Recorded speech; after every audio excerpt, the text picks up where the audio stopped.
Hey, Raptor Freaks, Lexiot's here Monday morning. We're doing a Monday memory today. And today we're celebrating the 8 game win streak of the Toronto Raptors last season that occurred over, it was the middle of January into like the beginning of February, culminating with a big win over the Houston Rockets in Houston. The game was 139 to 120. It was actually a lot closer than that. It looks like a rout after the fact, but during the game, there was a lot of ups and downs between the young core of Houston versus Toronto, and Fred was not available for this game. So it was a very interesting game. Gary Trent Jr. scored 42 points and was a season high for the season. He was absolutely electric, badass stuff that he was doing, a little bit of everything, whether it was threes, going to the basket, doing all kinds of stuff. And then Pascal had 30 points.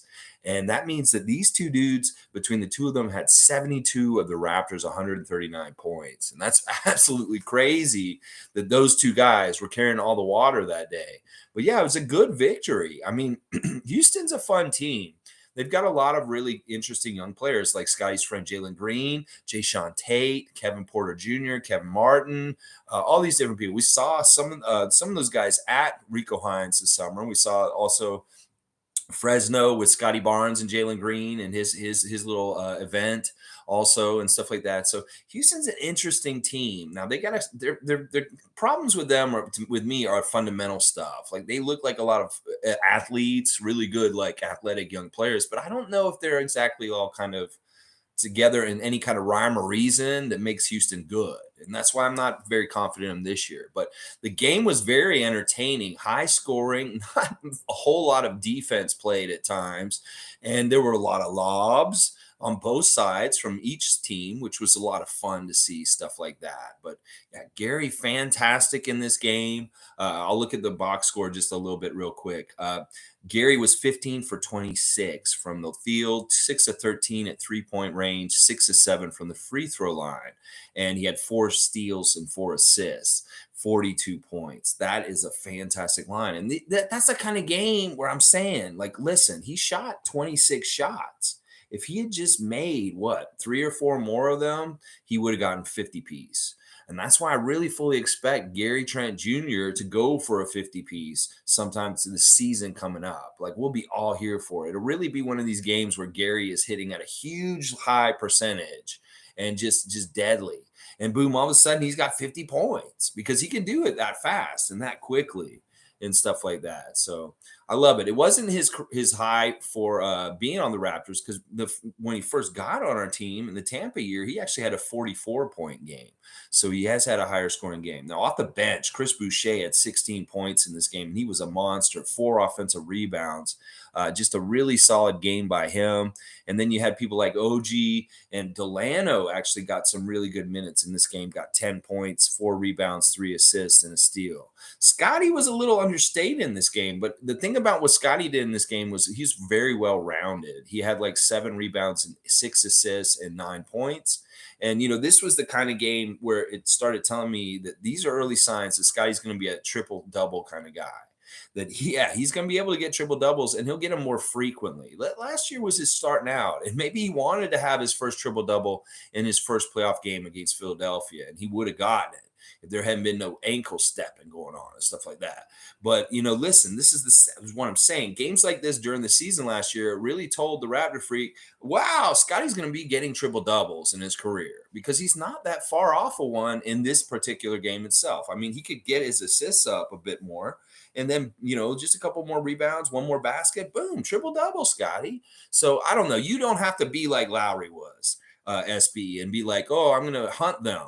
Because that's what Lowry used to do. He would hunt triple doubles. He'd make a game of it inside the game where he'd be like, oh, I'm going to go get a triple double. I have to get this, this, and this. And he would really literally try and go out there and get triple double. Now, Pascal's not doing this very well because he's been very close to triple doubles a few times in the last year or so, and he hasn't gone for it. Maybe he's just ignorant to how close he was to having a triple double, and he just didn't go get it and stuff like that. So he's definitely not doing the triple double hunter that Kyle Lowry did when he played for the Raptors, and still does to this day for Miami. I'm sure Kyle's still hunting triple doubles down there. So I don't know, Scotty. Maybe you will figure out how to be a triple double hunter in your career. going forward and stuff like that, and round it out and get those nice double digit in categories across the board. That'd be fun. All right, Monique's been in here. Let's see what she's saying. Monique is saying there will be an exhibition game for the WNBA in Toronto next year. This is fantastic news. I watched the WNBA game yesterday, the finals game number 1 between Las Vegas and Connecticut. Exciting game. Las Vegas came out and had a huge lead at the beginning, and then Connecticut came back and kind of battling. But by the end of the game, Las Vegas had won, and that was a good first game of the finals for WNBA this season. Yes, come to our do a preseason in Toronto. These are the first steps, the preliminary steps to the WNBA being in Toronto. Is have a preseason game here, test out the interest, see who comes up, and is the building going to be pretty full because people want to see it. We were actually going to have a preseason WNBA game in Toronto in 2020. But the pandemic screwed that up. We were going to get one that summer. So this is interesting. This is a plan that was already in effect, and now it's finally going to come to fruition next year and stuff like that. Monique's also saying, please hold your head up, Canada. Tough ending, but super bright future. Yes, disappointing weekend for Nathaniel Mitchell and Delano Banton and the rest of the Canadian team. We went out with 2 straight losses. We did not beat Brazil to get to the gold medal game. So Brazil played Argentina. I'm not sure who won that game. I should probably go look at it. And then we got in the bronze game against US, and then we failed to beat US. US beat us. And what I'm hearing is in both games against Brazil and USA this weekend, Team Canada showed a young team kind of fault. And that's basically like any team in the NBA has these problems too. They have to learn how to win. And in the last couple minutes of the game, if the game's close and other teams a little more capable and a little bit more good at driving the game towards where they want to go at the end of the game, then it's sometimes teams have a hard time. And this is what's happened. That Team Canada was a young team. Nathaniel Mitchell, a very young coach. I don't think he had ever been a coaching like this in any kind of way. In fact, he said it. And, a lot of the guys that were on the team just don't have a lot of experience for Team Canada. So what happened in the Brazil game is in the last 3 minutes, we were tied, but they shut the water off on us and our team couldn't do anything. And then they executed Brazil, the host country. And then boom, we played the US, and it's a similar thing. The US had Jody Meeks on the team, who's very learned and veteran person as far as a player. And that helped them in the game against Canada yesterday, having more veteran experience and ability to understand how to close a game out and ensure a win. Well, Canada was lacking that in this edition of their roster, that we did not have any closers. We did not have any experience for how to win a game when it's close at the end of the game. And we're 4th, and that's it. But hey, we still had a great showing. It's this great experience for Nathaniel Mitchell. This is exactly why Nick Nurse sent him down there. A great experience for Delano Banton in a lot of ways also. We can hold our head high, just like Monique is saying, because we were 4th, and that's pretty damn good. And that, Canada is still on the rise. It was a good measuring stick in some ways for the underage players for Team Canada, but not the real level where we're at, with Nick Nurse and SGA and Jamal Murray and Lou Dort and people like that playing for Canada with that level. That'll be the one I want to see against USA's level of that and stuff like that. Good morning, Evelyn. So happy to see you, Evelyn. You're on travels right now. I see you in your social media and stuff, and I see that Evelyn's just enjoying life to the fullest. And that's the way to be as a Raptor freak. I love you, Raptor freak. Evelyn, you just go out there and keep experiencing life and just being a badass. We love you, Evelyn, so much. Isaac Campbell's here. We the North is strong. Yes, Isaac was, we were on Twitch again yesterday with Scotty for a bit. He was on for about 4 to 5 hours, not as long as the other days before, but that 22 NBA 2K 23 grind is in effect. In fact, we saw that Lloyd was a casualty of it yesterday. Lloyd had gotten burnt out from playing so much NBA 2K23 that he said he was going to quit for a while and that he was taking some days off. He said he was going to take 4 days off. Well, that didn't last very long. He jumped right back into the fire a couple hours after that. He said that. But it was funny. He was showing the fatigue and stuff like that. Scotty, though, looked like he had been resting. He's still taking care of himself, even though he's grinding hard. And that's the thing. Scotty's got like a 25 level player now. And that's not low for most. Since the game just came out on Thursday night at midnight, he's already a level 25. That means he's been putting in work. and he's being very effective with it and stuff like this. Very good. Yeah, Evelyn's saying True North is strong. That's right. We the North is very strong. That's right. Vinny Max here. All right. We always love to see Vince McMahon in the chat with us. You know, he's in retirement. He has a lot more time on his hands. He can be in the Raptor Freak chat with us. Vinny, what are you saying? I know this is off topic, but do you think Tim Hardaway belongs in the Hall of Fame? In my opinion, I feel like he is in the Hall of Very Good. And do you think the NBA Hall of Fame is watered down? This is a very good question. I love these out of the left field kind of questions from somebody like Vin Mack. Well, listen, I think Tim Hardaway does belong in the Hall of Fame for a couple reasons. He's an interesting player. Like, he really is synonymous with the crossover. The crossover is his move in some ways. Now, he's played a lot of seasons, he has the stats where he does stuff. The only thing that really takes away from him being in the Hall of Fame to me is that very horrible interview he did near the end of his career, where he was very, very homophobic and stuff like that. He said some things on an interview that just weren't very good, but that's been kind of like put in away. He's apologized for it. He's gone on a goodwill tour about it, all that. And he's turned it into something where he's put more light on it and tried to be more positive about it since and understand where he was wrong with it. And he's changed. So that would be the only thing for me. As far as his career and stuff like that, he listen, I don't know how old you are, Vinny. Well, you're supposed to be 77. But listen, you got to remember that era with Tim Hardaway. He was a very, very good player. He was so much fun to watch. He was super entertaining. He did get on some major teams during his career, whether it was early with Run TMC and Chris Mullin and Mitch Richmond. That was a very fun team, and he was so exciting as a young player. And then you see him in Miami, and he was with Alonzo, and he was doing a lot of interesting things at that point in his career and stuff like that. I think Tim Hardaway is a fine as a Hall of Fame player. That he is somebody who has fame and had a lot of interesting things that happened during his career. And I think really it is partly his tie-in with that move, that it's such a signature thing associated with him. Sure, you can say Iverson crossover, whatever, but the original crossover important person was Tim Hardaway. So if you're worried about watering down the Hall of Fame, I think that the Hall of Fame for the NBA is actually pretty damn good. It's definitely nothing like your Hall of Fame. Your Hall of Fame's all watered down, all kinds of messed up. I won't recognize the WWE Hall of Fame, Vince, because you screwed it up. You got all these weird celebrities in there, and you put in all these guys. In fact, I'm building my own Wrestling Hall of Fame, Vinny Mac, on Facebook with my friends in the Classic Pro Wrestling group. Yeah, we're picking our own people that should be in the Wrestling Hall of Fame because you watered down the Wrestling Hall of Fame. So don't come in here trying to tell me the NBA Hall of Fame is watered down. Take a look inward, Vince, and see what you did with your own. All right, Tom Duke is saying, good morning, Victoria. Tom Duke is a real one. I want y'all to know this. Like, listen, we need to do a Share the Love Club for Tom Duke. Because Tom Duke in Scotty's Twitch is badass. Like last night, Tom was on fire in the Twitch stream with all kinds of great comments, all kinds of sharing the love. Tommy's gifting subs to other people. Tommy's just, oh man, you are a real one, Tom, and I love you for it. He was trying to tell Scotty to hire me as his dog walker while he's on the road. I'm like, Tom, I don't want to do this. No, I don't want to seem hard up to be in Scotty Barnes' entourage because I'm not. Listen, I want to get this straight.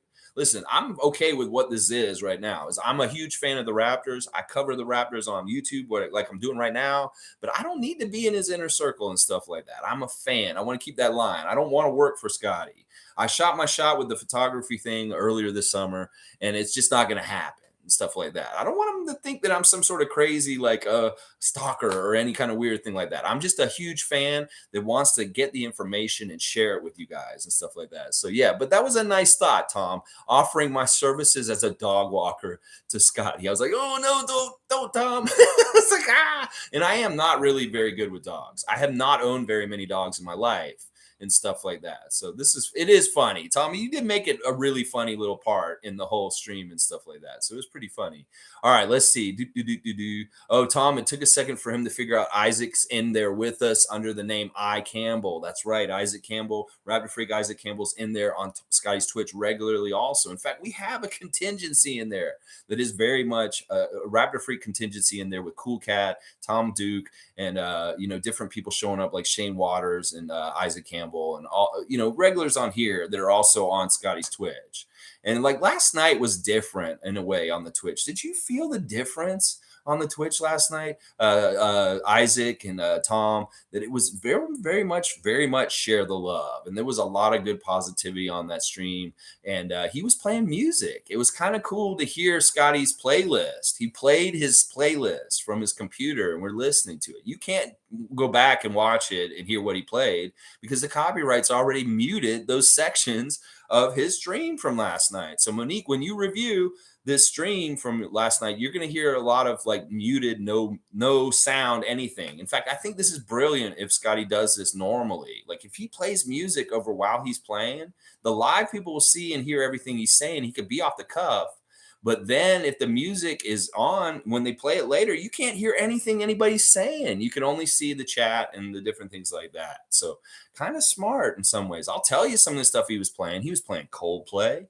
He played some Daft Punk and Pharrell. He played some Harry Styles. He was playing some country music for a little while in there. He was playing some old school music from like 2012, 2013 also. And it was just good vibes. In fact, at one point, Scotty got up out of his seat and he got sturdy. He got sturdy. He woo woo woo woo woo woo woo. That's what he's doing. He's getting sturdy on there, and he's just feeling good vibes. Life is good for Scotty. He can see the future is coming up, and we talked about his goals and aspirations again last night a bit. He's like, well, I want to be this. I want to be that. I want to be Hall of Famer. I want to be MVP. I want to be an All-Star. I want to be this. I want to be that. And he's like, oh, you go ahead. You whatever you want, Scotty. The world is your oyster. You just shuck it and take that pearl right out and just eat that oyster down because it is your world and we just live in it. You go ahead and do whatever you want, Scotty, because we know you can. You're going to do it. I know you will.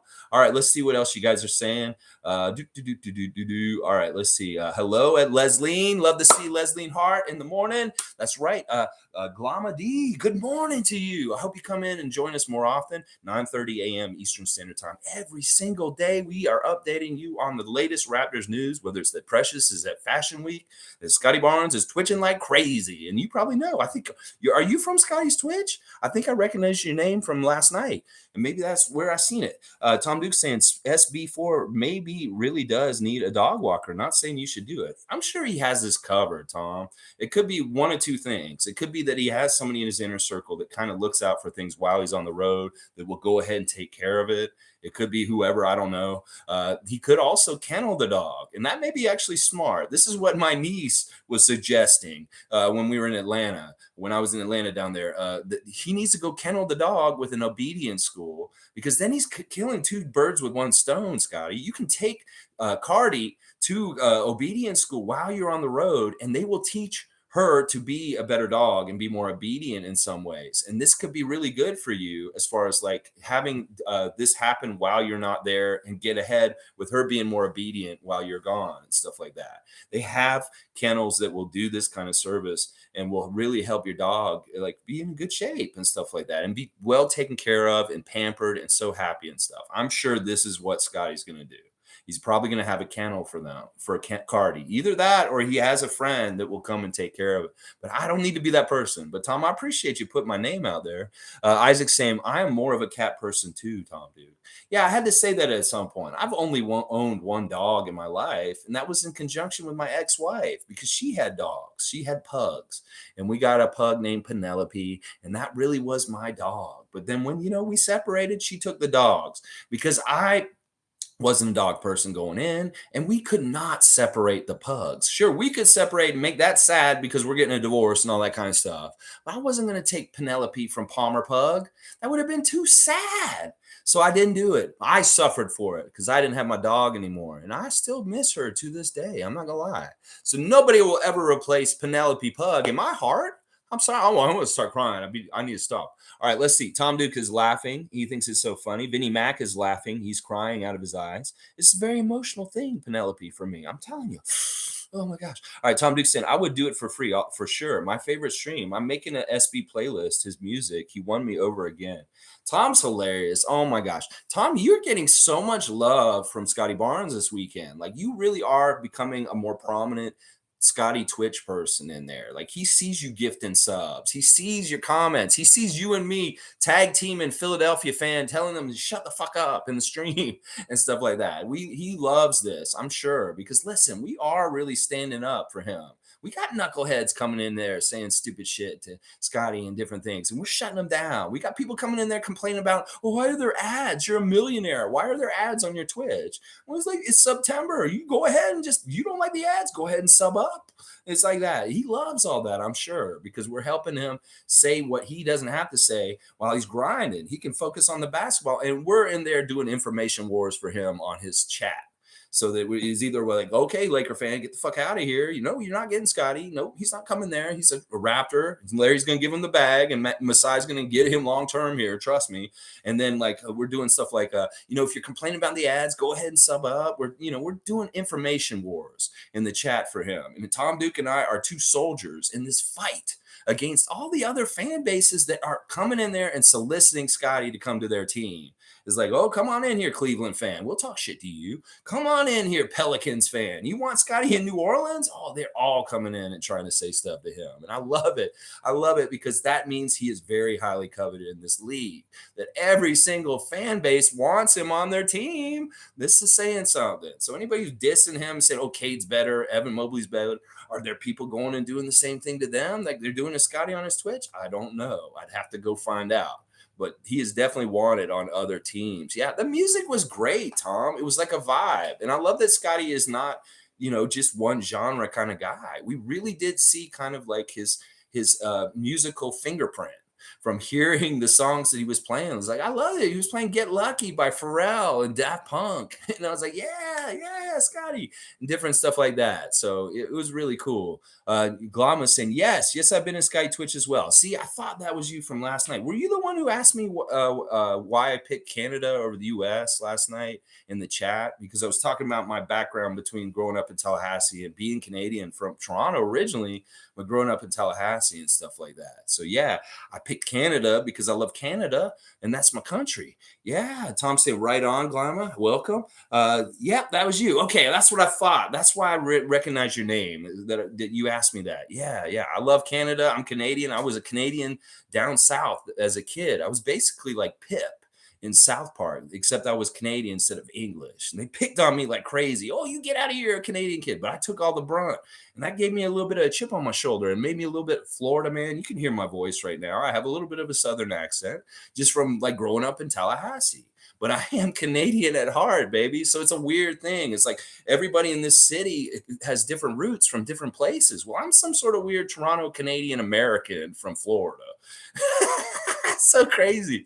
All right, let's see. Tom's really happy to see you here, Glama.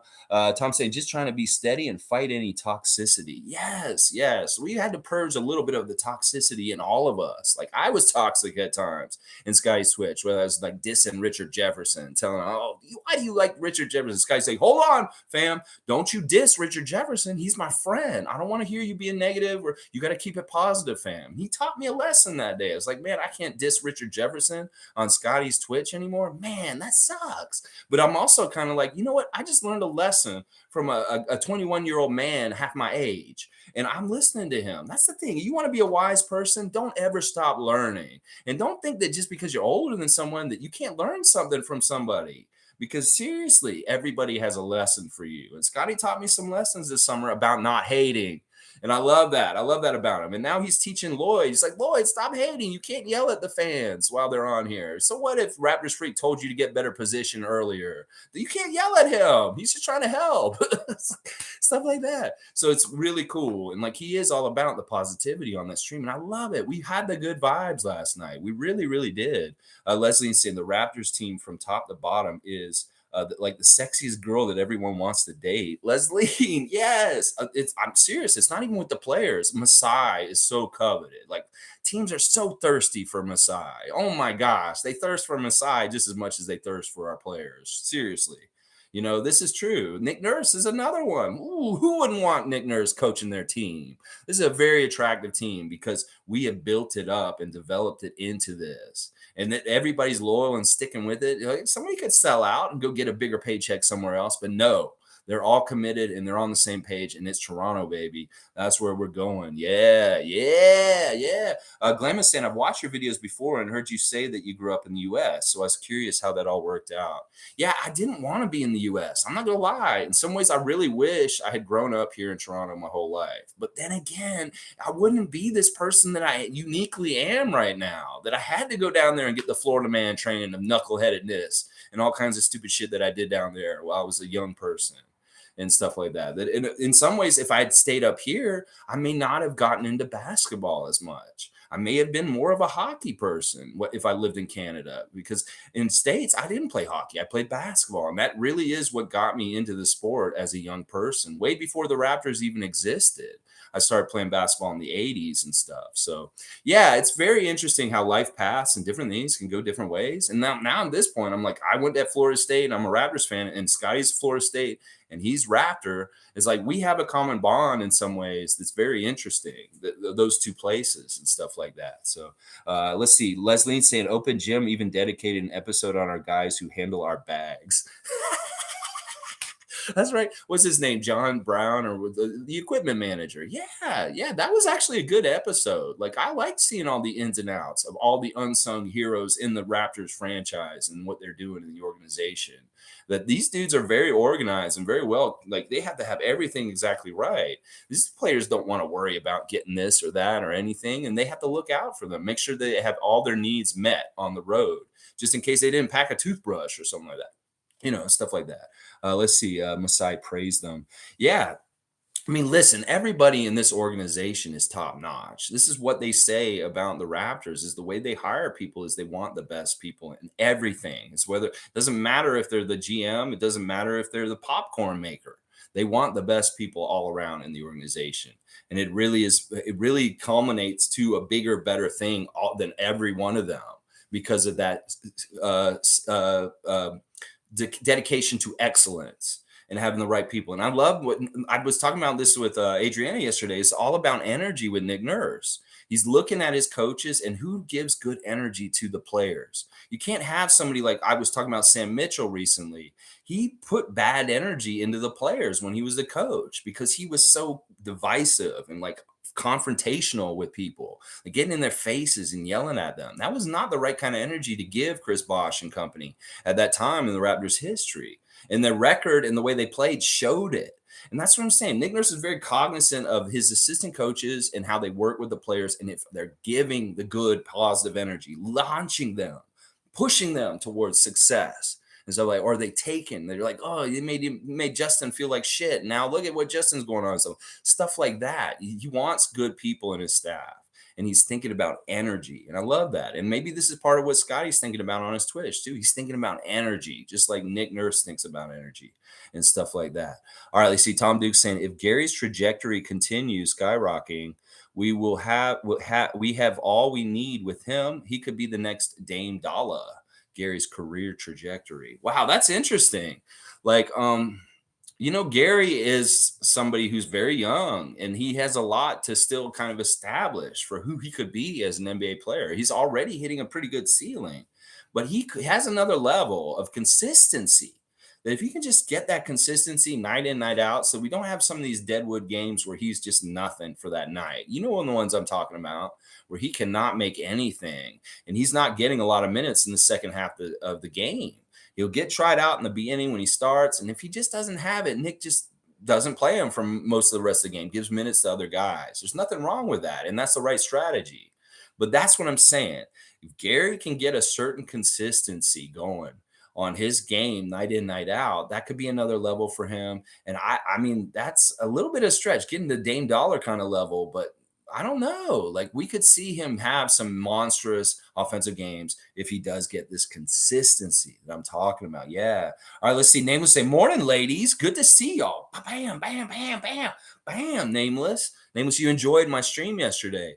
Yeah, that was a tough topic to talk about and stuff like that, but really, really interesting stuff. Like I said yesterday, if y'all didn't watch it, Untold, The Flagrant Foul, the Tim Donaghy story. Go watch it on Netflix. It's very, very good. Very, very good. Tom Dugan's predicting a 50 piece from Gary Trent this season. I'd like to see that. Let's go.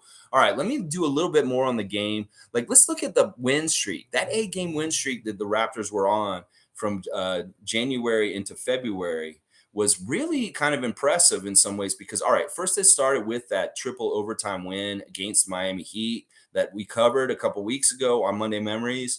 And then it went right into like they beat the Hawks. They beat the Miami Heat again. Then they beat the Bulls. Then they beat the Hawks again. That was that weird time period where we played 3 teams twice. And we played the Bulls twice, we played the Hawks twice, and we played the Heat twice. And the only game we lost was one game to the Bulls right before that triple overtime game against the Heat.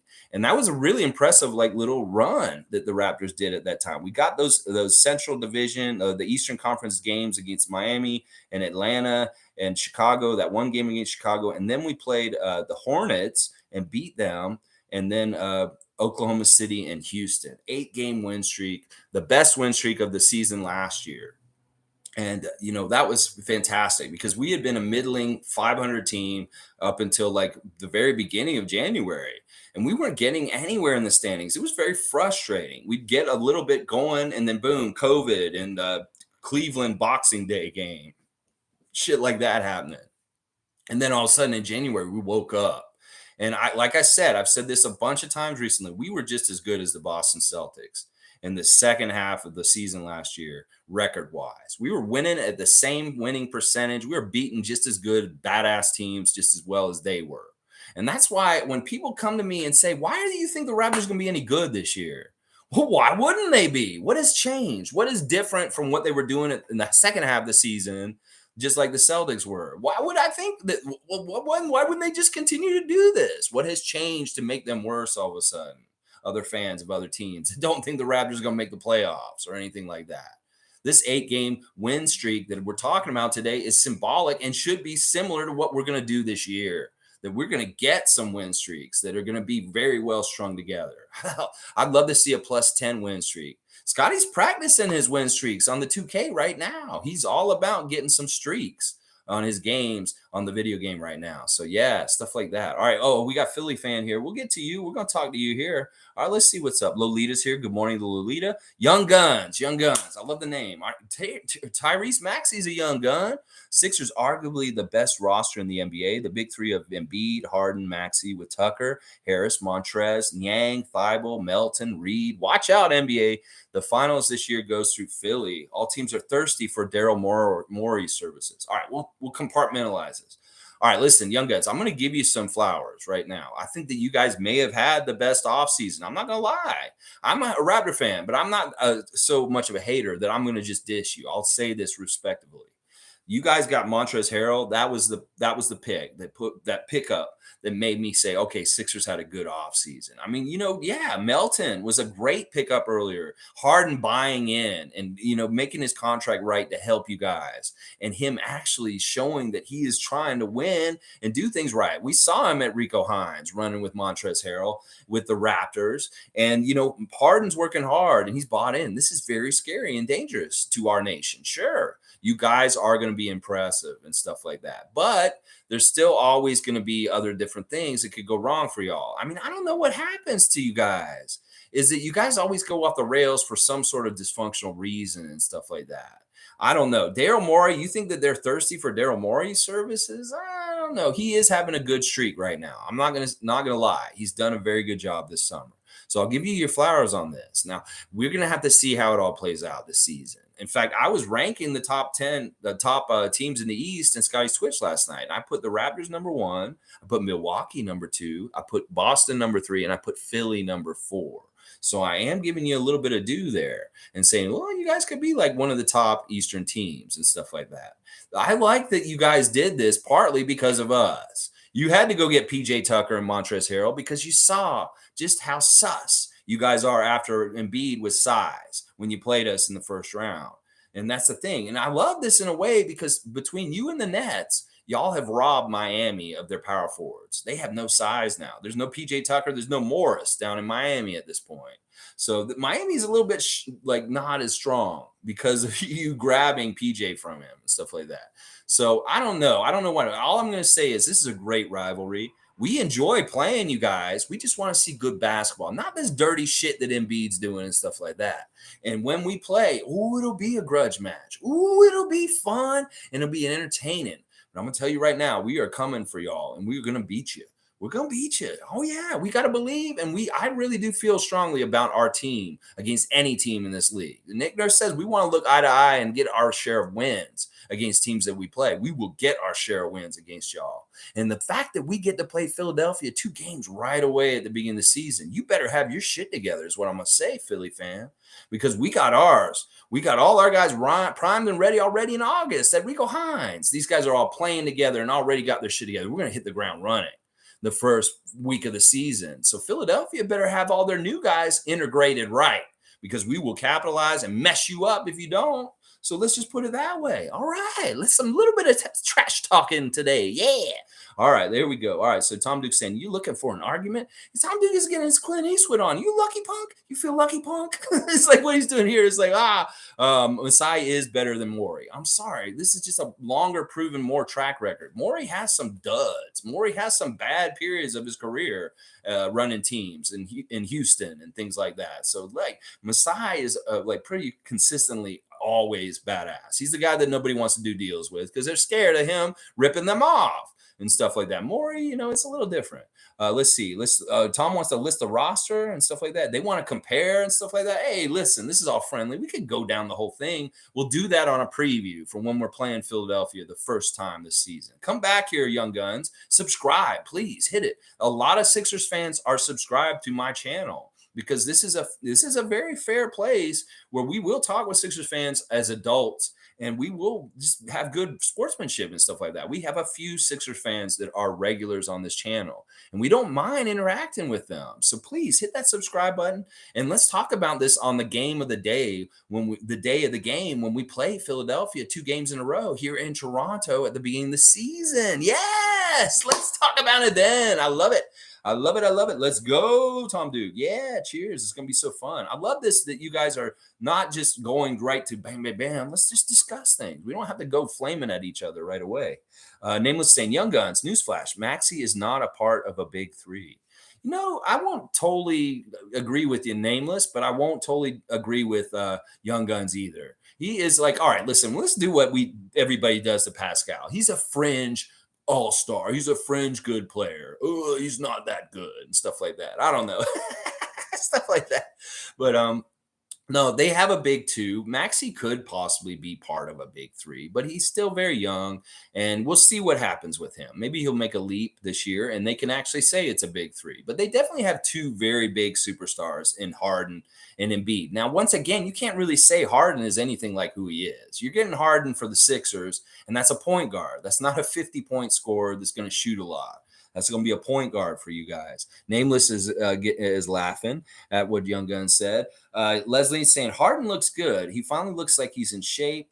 It will come down to team chemistry and coaching. Exactly. There's so many different factors that go into a team winning. You can have a good team on paper, but do they fit? Do they play together? We know our guys play good together. They're proven.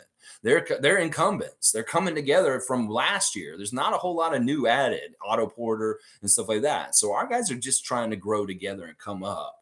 And this is the classic way to do things in the NBA. You keep a core together over years, and they get better and better and better together. Instead of making big splashy moves and bringing in a whole big new superstar, that shit doesn't always work. You can find out in Cleveland this year. Trust me. But, Harden listen, this is a big part of why Philadelphia is going to be successful this year, is that James Harden's not going to be a distraction. He's going to be a good citizen, and he's going to play well for them this year. So I fully expect that. I'm not prognosticating that Harden's going to mess this team up this year. I don't think it will be him.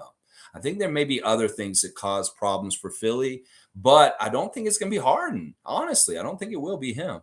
Tom Duke's saying starting comparison from the bench players and it's over. Young Gun saying, why not? Nameless. Maxey averaged 21, 4-4 in the playoffs last year. He should only improve. I can agree with this. Maxi's a great player. Honestly, I'm a fan. I like Maxi a lot.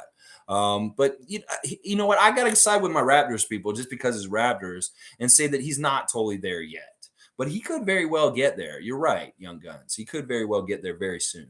Nameless is saying Scotty Barnes will body Tyrese Maxey and throw his carcass in a dumpster. Oh man, this is grim shit. This is why he's nameless. He doesn't want anybody to know who he's saying because he's doing some murdering out there. I don't know. Let's see. Nameless saying really thought really though, Young Guns, it's because Maxey hasn't done it long enough, not long enough track record. Yes, that is that actually exactly right for me and my perspective with Maxey. He's still a very young player. He hasn't done it consistently for a long enough time. And that at some point we will say, yeah, okay, fine. But listen, nobody's giving us flowers for having a big three or anything like that, even though we probably have a big five. But it's like, Pascal is always slighted. They won't give him any kind of his real due, that he's a top 15 player in the league and that he is really one of the most overpowering players in the entire NBA. Pascal Siakam. And forget about Fred VanVleet gets slighted every which way. Scotty's getting dissed, even though he is for sure the rookie of the year and done all kinds of amazing things in his first year in the league. And OG, OG is an afterthought. People forget about OG, but in some ways, OG is just as good as Tyrese Maxey. Let's just put it that way. They're very similar where they are as far as how good they are. Now, OG's been in the league a little longer, so that does say something to Maxey. And to me, in my eyes, Maxey's just as good as OG. So if you're not going to say OG's a big three component, then you can't say Maxey is and stuff like that. So Click's here. What up, Click? Good to see Click 2 a.m. in the morning. Young Guns didn't see that carcass comment. Yeah, I don't know why he went there. I don't know why Nameless went there. It's crazy. There's no reason to do that. Scotty has said over and over again, Maxey is his buddy. They're very good friends. He hugged him, and Maxey didn't like it, but they're still friends.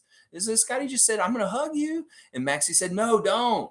And he's like, no, come here. And he hugged him. And Maxey was so uncomfortable. It was just like a little nephew or something getting hugged by the aunt. And like, oh, no, auntie, don't hug me like this. And like, oh, she's like, oh, all over and stuff like that.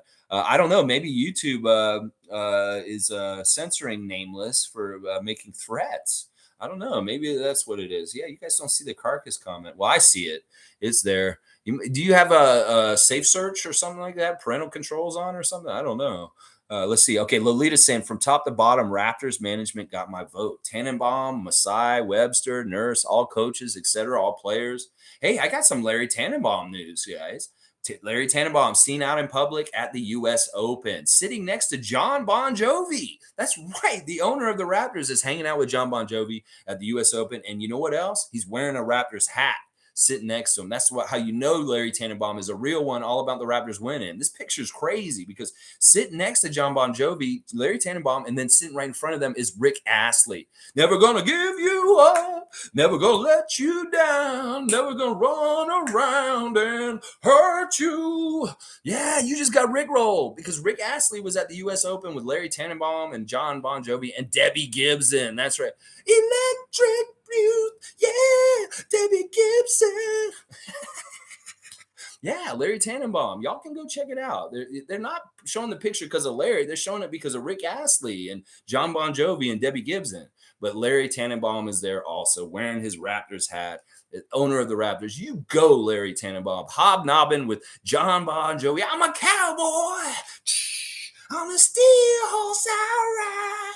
Because we know that John Bon Jovi's into sports management and ownership. And that, hey, why wouldn't he hang out with Larry Tannenbaum, head of MLSE, chairman, and voting important person in the Raptors organization, stuff like that. So there's some Tannenbaum news for y'all. We don't get a lot of that all the time. All right, let's see. Fun guys here. Love to see I'm a fun guy. Hey, bro, OG's better than Maxey and by a good gap, too. Defensively, a very, very big gap, and offensively averaging the same or more than Maxey, too. OG on a whole different level than Maxey. Okay, listen, I love this. Fun guy has just actually swayed me. He's right. I forgot about OG's defensive side. He gets so ignored for that really it's like one of the best kept secrets in the league, how good of a defensive player that OG is. And you know what? Fun guy just swayed me. He's right. Maxey's not on the same level as OG because of this other side of the court and the defensive side. They're very similar offensively, but you know what? Fun Guy just put another factor in the equation and I forgot about. And you know what? He's right. I got to go with this. So, you know what? Maybe Maxi's as good as Gary, or can we do Gary? No, I don't think they're actually the same kind of thing. It's a two-way thing. Although Maxi is a pretty good defensive player, also. Sorry, Leslie saying start from the bottom. Now we're here versus Motown Philly. Can't wait. Yeah, Drake versus Boys to Men. Let's do this. Let's get Will Smith up there and see if he tries to slap the Weekend in the face on the stage or something like that. You come at us, Fresh Prince of Bel Air. Whoa, whoa, we said something about Jada. Oh yeah, whoa, you know, that kind of thing. Yeah, let's get a Philadelphia versus Toronto music war. Yeah, we'll keep Bieber on the bench. We don't need him involved. Wait, whoa, whoa, whoa, whoa, whoa, whoa, whoa, whoa, whoa, whoa, whoa. Hey, what are you saying about Bieber? Huh? What are you saying about Bieber? I'm Justin Bieber, and I'm a proud Canadian. And good job, Team Canada, even though you lost to USA yesterday. We really, really are proud of you, Delano. You really, really, really did a good job representing our country and our city. Thank you, Delano. Thank you, Nathaniel Mitchell. Good job. We'll get him next time.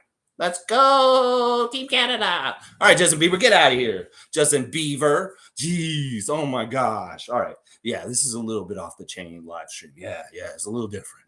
Yeah. All right, let's see. All right. Lolita is really enjoying my singing today. Listen, the music is alive in Toronto right now with Scotty Barnes playing his playlist on his Twitch last night. It was just so beautiful to hear the music on there and just hear what he's into. It's like I was very happy as somebody who loves music to hear his taste. You know, everybody's got a fingerprint, a musical fingerprint of their taste, their musical taste, of what they'd like to listen to. And it's so heartwarming to know that Scotty Barnes has a very respectable musical fingerprint, something that we can get behind and be like, oh, this is good vibes, baby. This isn't absolute garbage and crap. Oh my gosh. It would have really kind of changed my opinion of him in some ways because I do judge people by their musical taste. And Scotty has great taste, fantastic musical taste and stuff like that. But hey, listen, Lolita, you know I will sing. I will do. You guys know the rule here is if you put the word impression and then you put something next to it, I will do my best to try and do that impression. You can put a word and I'll just be like, rock, do a rock. I'll be a rock. You want me to sing a song? Write the song in there. I'll try and do my best because I am a karaoke star. I will go on the stage and make a fool of myself singing some songs. So that is just one of the hidden benefits of the Raptor Freak channel, the hidden entertainment. You just write something in there. I will do my best to try and do it. So if you're ever feeling down, Lolita, I will sing a song for you on the stream. I will do it. You tell me your favorite song and I'll try and do my best to sing it. Click saying, what separates Maxi and OG is opportunity on offense. Ooh, Click, another big difference in what's happening here. Maxi gets the ball going through him. He is a part of the distribution of what they're doing on their offense in Philadelphia. And OG's kind of the emergency break-in case emergency valve. He's the guy who's like at the last second of the shot clock, they're getting it to him to shoot that three. He's kind of like not really getting the ball going through him. He's not getting the touches like Pascal is. He's not distributing the ball like Fred or Scotty is. So it's like OG, in some ways, the way he gets his offense is a lot harder because he is getting it in ways that aren't totally directed towards him and stuff like that. So Click, another good piece of evidence in this debate about Maxi versus OG. That Fun Guy and Click are on point, and they're giving us more to think about with this. I love it. Nameless is saying, great point, Fun Guy. Can Maxi guard 1 through 5? Exactly. Holy crap. That makes OG so valuable in this NBA by so much. Nobody wants to talk about it. OG's no good. All these other teams will say, oh, OG's no good. On the download, they know he can guard all 5 positions, and like they covet that kind of shit. So it's like in some ways, they want people to think he's no good to sewer his value, and then they can try and fleece us for him. Oh, no, Messiah and Bobby ain't stupid. They ain't going to let that happen. We know what we got with OG. Yeah. Omari's here. Good to see Omari Parsons. What's up, Alexi? We don't need to trade anyone to make the finals this year. Maxi is as good as Flynn. Wow. Omari is doubling down even further. He's saying, okay, let's compare Omari to Malachi Flynn. They may be similar kind of players in some ways. I mean, all right, Maxi's done way better than Flynn in the NBA. All right. This is a little insulting to Maxi, but could we see a leap with Malachi Flynn and all of a sudden we have a little Maxi looking kind of guy coming off the bench all of a sudden? I would love that. Malachi, get your NBA career back on track and go out there and do your best Tyrese Maxey in some ways this year. I'd love to see that. Okay, Tom Duke's got a rebus puzzle for me. He's got a cowboy. He's got a dinosaur. Things are very cool, and there's some tennis. So yeah, it seems like there's some shit talking maybe going on in there. I don't know. It's very interesting. Always love to see Tom's art. Lolita's saying, "Hey, we have super fan." Laugh, laugh, laugh. Yeah. All right, Lee. Tom Duke is saying, "Wahaha!" Now off to Justin Bieber. Yeah, Justin Bieber. He cares about Canadian content. He cares about like sunning people. He's very much like Justin Champagne. He likes to sun people. Isaac Kimball saying, "If Gary takes the biggest leap on the team this year, the Raptors will 100% be champs." Well, there's all kinds of places we're going to. Everybody looks at what we did this summer. Like Michael Grange has a piece out saying that the Raptors had a quiet off season. I keep telling you, Michael, you're not paying close enough attention. This is not a quiet off season. Koloko is a very big acquisition. Otto Porter is going to be so fantastic for us. I think these two-way guys are going to be doing some things for our team that people don't realize, like Jeff Doughton Jr., Ron Harper Jr. So it's like, yeah, sure, go ahead and say we had a quiet off season. We got Josh Jackson and Juancho Hernan-Gomez too. So it's like we can't win even with our own guys covering our team and stuff like that. So a lot of the development and growth will come from Scotty, Precious, Gary, OG, them making leaps and bounds on top of what they've already done. Scotty in particular, Precious in particular, those two guys in particular are going to have much better years this year than even last year. And that's where some of the gains we're going to get that other fan nations and other people around the NBA aren't going to see or understand why we got better all of a sudden. We were very good last year. We're going to be even better this year. Trust me. Scott is like doing all this work on 2K and all the work in the gym at OVO and stuff like that. He is going to be better this year. Scotty Barnes was the rookie of the year. He was the best rookie. There's no denying it. He's going to even more cement that was meant to happen, that he was the rookie of the year last year.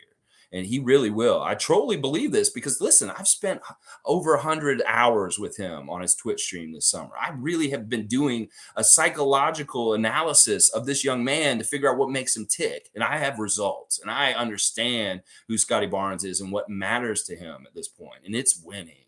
And when he doesn't win, he gets upset. So that's what I'm saying. He wants to win, and that's what he's all about. And this is going to be a very serious thing for him this season. He wants to go on streaks just like him and Lloyd and Nardo do on the 2K23. He wants to do that in real life with the Raptors. He wants to be on an 8-game win streak like the one we're talking about today last year. This season coming up, it's all about winning, and that's it. That's what I'm saying. Yeah. Young Guns is saying, did you guys know in the playoffs last year, Maxey averaged 0.8 steals and 0.2 blocks? He can put the clamps on. Yeah, I think he's a good defender too. Like he's a good, like annoying, like quick guy that come around and like listen. Obviously, he killed Fred VanVleet with one knee in this playoff series. That Fred, not fully healthy, was really subjugated to some things by Tyrese Maxey and stuff like that. So listen, I'm not going to diss Maxey. We're just trying to gauge where he's at in relation to our guys, since we're doing a little bit of a comparison and stuff like that. So I don't know if he's at the same level as OG and Gary in some ways, but give him some time, and I'll bet you he will be up there. So I really like Maxey. I really do. He may be my favorite Sixer out of all the Sixers. I mean, James is getting up there, and I do like Harrell too. I think Harrell's a really good player, and he's annoying, and I'm not happy that he's on the Sixers this year. Let's just put it that way. I'm not happy that Harrell's on the Sixers, but it'll be fun. It's going to be a fun battle, and we're always going to enjoy playing the Sixers because it's just a good matchup competition. We want to see that. Click saying, I thought Scotty was going to go rolling loud Toronto. No, he didn't even know what was going on until it was happening on Saturday night. He went and looked at the lineup. He was kind of ranking it, looking at who he would have wanted to watch and stuff like that if he'd win. Now, he had no plans to go down there. I think he probably could have gotten in there easy right at the last minute. But he was just kind of looking at the lineup and said, oh, this is actually pretty good. Future. Ooh, that's pretty good. Ooh, Choppa. Ooh. You know, he's like looking at all the different names who were there. Don Tolliver. Ooh, you know, and stuff like that. So, but he didn't actually go down there. Listen, his priority right now is that Twitch on Twitch is that grind, is that 2K grind. He's building his character, and he's going to do this pretty much right up until training camp. I don't expect him to leave Toronto before this time just because of the video game. Like he could be traveling back down to Florida and hanging out with West Palm Beach people down there and stuff like that. But I think he's going to prioritize playing the NBA 2K23 right up until training camp starts. And that he's just gonna be in Toronto playing the video game, and we probably see him again today on the Twitch. That this is gonna be a regular thing this week, y'all. I'm pretty sure. So be ready to watch Scotty on Twitch because he's probably gonna jump on at some point this afternoon or this evening. So yeah, I really expect that, and that's just his life right now. So, but yeah, I'm glad he didn't go because I heard some people got shot at it, and it's just kind of a little bit off the chain and crazy. I know Stevie Roots lives near there, and he said, "What the hell is all this noise going on this weekend in Toronto?" He wanted to know because he's not cool. He doesn't understand what is hip and what's going on. I had to tell him. It's like it's Rolling Loud Festival, bro. That's what's going on. That's why it's so loud near your house. Stuff like that. All right, let's see. Nameless is saying Maxi is nasty, bro, and he torched us almost every game he played us, but that was last year. Maxi's gonna have a much more difficult time scoring the basketball this season. Well, Fred's healthy, he can do a better job on him. That really was the big, huge main thing. It's like after Fred, Malachi maybe can keep up with Maxi and try and do some things with him defensively, but it's harder for some of our bigger guys to cover Maxi. That speed, a little bit of speed with the little guy can get around our positionless. And that's why it's important for us to have a couple of little guys still to chase guys like Maxi. That's why we need Fred. That's why we need Malachi off the bench still, because we need a couple of little guards to keep up with people like Maxi, stuff like that. Let's see. Young Guns is saying, uh, Young Guns is also on point, if you ask me. Yeah, I mean, wait, well, yeah, I mean, you're saying yourself is on point. I mean, that's cool. I mean, listen, I'm not going to disagree with you. Listen, I'm going to give you all respect right now. Seriously, if I had a reason to call you a dumpster fire like Brooklyn, Brooklyn's a dumpster fire for sure. The Lakers are probably going to be a dumpster fire to a degree, but I can't say that about Philly right now. Philly's got actually healthy things going on with them, and it's scary in some ways because they are usually having some dysfunction in their organization, and they're actually kind of getting their shit together right now. So listen, I'll give you guys a little bit of flowers. Like I said, Harrell's a great pickup, and y'all's roster is much better this year. So Raptors, we got to respect them, and we just got to meet them eye to eye and beat their ass when we play them. That's what I'm saying. Click saying Maxi is obviously better than Flynn. Yeah, yeah. Let's not get too like carried away with this. You're right. Omari's saying, I like how you spun the Flynn comp. Yeah. Well, Flynn, honestly, like if we see him finally like say, I'm gonna be this dude, and he shows some of this pro-am swag that he did this summer and things like that. Listen, we want this for him. We do. We want all our Raptors to succeed, not just to shut up Eric Flynn, but we just love these dudes. We want them to succeed because that means we're succeeding. Justin Champagny, Malachi Flynn. We want these dudes to succeed and be great and stuff like that. All right, let's see. Leslie saying, what do you guys think about the Raptors 2K rankings? Yeah, they're dissing us. They just go in line with a lot of the other things around the NBA, whether it's ESPN, TNT, NBA TV. They diss us. They undersell us. They undervalue us. And that's just how it is. In fact, like I've talked about this a little bit on the stream. When Scotty looked at the rankings for the Raptors last week, he was very disappointed, but not as much for himself. He didn't care about his ranking. He's on the record saying these rankings don't matter. They're stupid. Who cares? Is what he says. But when he looked at the rankings for people like Gary and Pascal and Fred, you could tell he was pissed off. He was like, this is not right to my teammates, is kind of how he felt about the whole situation looking at it. He's like, they're dissing Gary by putting him at 78. 78? What? He's a 78? That is crazy. And he's like, yeah, that's basically what he said. I'm a fun guy saying, to me, Koloko was the biggest offseason pickup. The league will not see him coming. Yeah, they may not see him coming this year even because might not be able to use him exactly how we want to use him long term right away.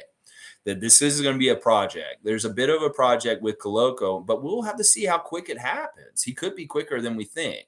Not like a normal big man project like Jonas was back in the day. Jonas was a long big man project for us. I think Koloko is going to be a little bit faster because he's showing a certain aptitude and things from Rico Hines in the summer league that is really kind of ahead in some ways. Like his offense is really better than we think, and that he can show signs of it. I really think the thing with Koloko that's going to be a trouble is the fouls.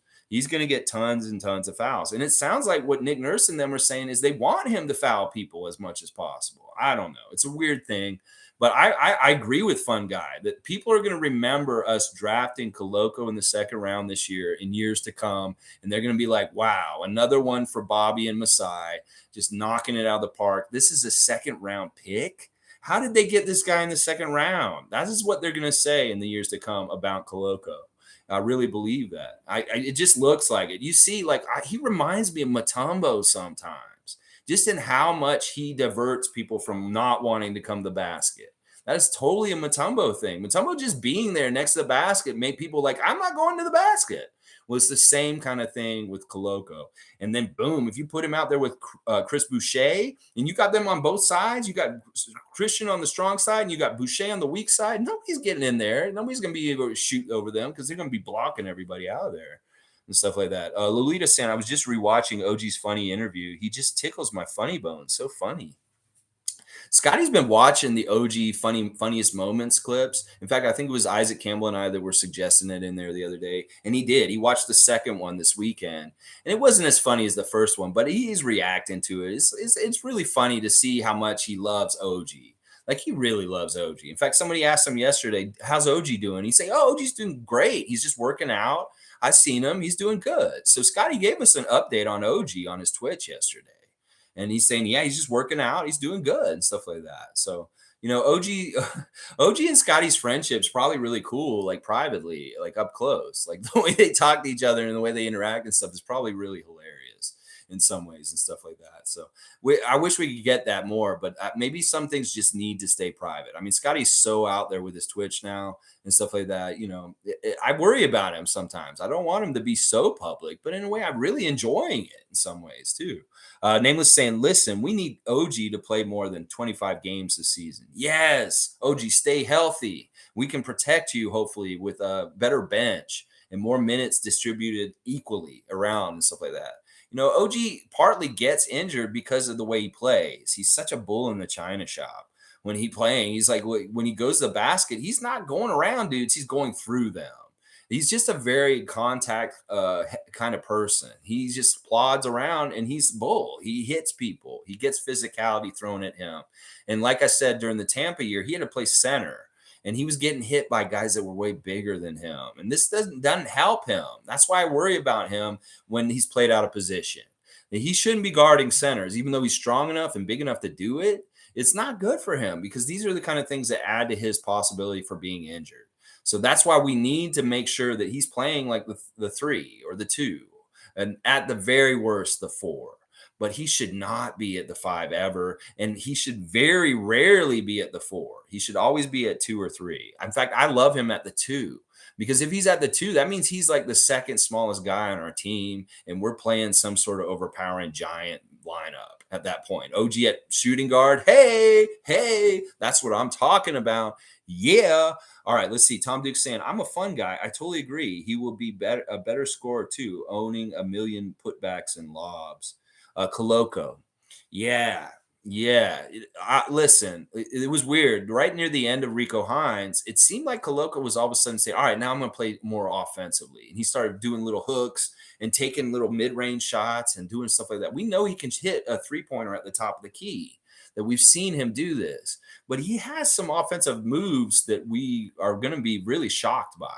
Because he can do a little turn and like halfway turn and then just do a little, like, it's not a sky hook like Kareem, but it's very close. His arm's so long, nobody's going to be able to block that. If he has his shoulder between him and the defender and he's just doing this kind of little hook like that, really easy shots. Really easy shots. You just got to make sure he makes them and work on his footwork. His footwork's going to have to be a little different. But he could be kind of like Scotty in this way. That Scotty wasn't as good a college player as an NBA player because the court's bigger in the NBA, and the bigger the game is actually, Scotty really catered to that better. And it could be that Koloko finds it easier to operate on a bigger NBA court with bigger things and stuff like that around him in the NBA level and stuff like that. He was a really good collegiate player though for Arizona. So just imagine this, like if he's a better NBA player than his collegiate career just because of the bigger dimensions of everything. I'm literally talking about the size of the court. Like as far as he can stretch out and be like this and stuff. Maybe he's a little more compact in the college game. He couldn't operate and be more free to actually really expand his limbs and really, and that kind of stuff may translate better into the NBA is what I'm saying. So let's see. Duke Rocks is saying that fun guy. Agree. Koloko has the potential to be a huge factor. I like the fact he was playing with the starters during Rico Hines runs. Yeah, this is kind of tipping the cards, saying like, get him in there with the starters. We will possibly consider starting him. Greg said this on his YouTube channel, Jubstown Clink. that he wants them to start Koloko just solely for the jump ball. That you got a 7'2" guy with this crazy long wingspan. Why wouldn't you jump the jump ball with him to get that first possession right away? Just put him in there for the jump ball, and maybe he only plays for 2 minutes. Take him right back out, but win the jump ball with him every game. And I kind of like that. But that means like he'd have to play with the starters right away if he's in the game at the very beginning and stuff like that. So that was a big tell that he was running with the starters primarily at Rico Hines and stuff like that. All right, Young Guns is saying, do you think Christian Koloko is good enough to start for you guys at some point in the season? That this is what kind of we're talking about right now. I don't know. It could be that we don't. We've seen all kinds of different ideas of what he could be. He could be primarily G League this year and not very much on the main roster. He could be a role player off the bench for the main roster, and but he could be starting, like in the scenario that I just explained, as far as because of the jump ball and things like that. I fully expect if he does start Young Guns, what he's going to do is he's going to get in foul trouble pretty regularly, and he'll have to sit anyway. So it's going to be that kind of thing. Tom Duke saying, yeah, he'll start just to get the possession off the tip off. Yeah, this is the kind of thing that makes sense. It's just logical and stuff like that. It makes sense that the tip off would make sense to have the tallest guy on your team and stuff like that. Scotty's been doing the jump ball last year. So he's technically our starting center because he jumps the ball.